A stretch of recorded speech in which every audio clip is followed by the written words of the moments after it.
Why is there any sort of first person experience that we have? Why are we floating in this body through this universe? Have you wondered about this question? Today, modern science can pretty much answer all of our questions except about ourselves.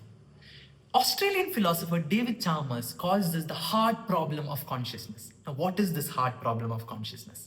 Basically, in traditional neuroscience, the belief was that complex brain activity produces conscious experience. Or, in other words, all of our experience and consciousness itself is reducible to our brain activity. However, after so many years of research, studies, and all of this, still there is no link between brain activity and the production of a first person conscious experience. What does this practically mean? Let me break it down for you. When you have a piece of chocolate, you experience it. When you see the color red, you experience it. When you fall in love, there is an experience, right?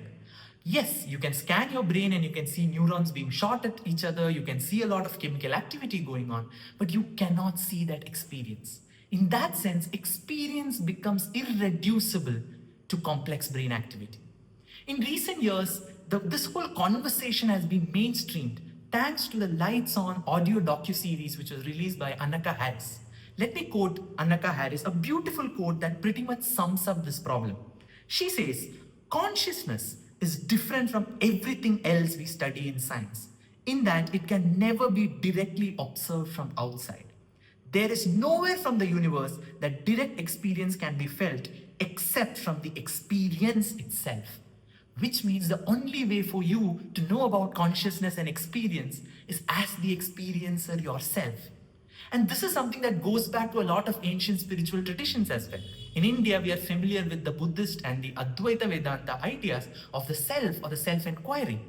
In modern times, you have people like Bernardo Kastrup who have argued for analytical idealism. So Bernardo Kastrup, who is a former scientist at CERN, interestingly says there is no hard problem of consciousness. What we have is a hard problem of matter, because we all know we are conscious.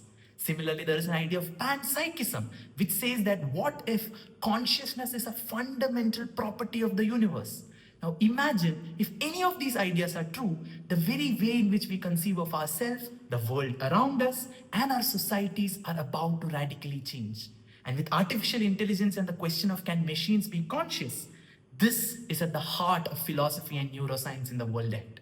If these topics interest you, click the follow button. We'll have a lot more of these conversations going ahead. Looking forward to hearing your opinions in the comment section. Thank you so much.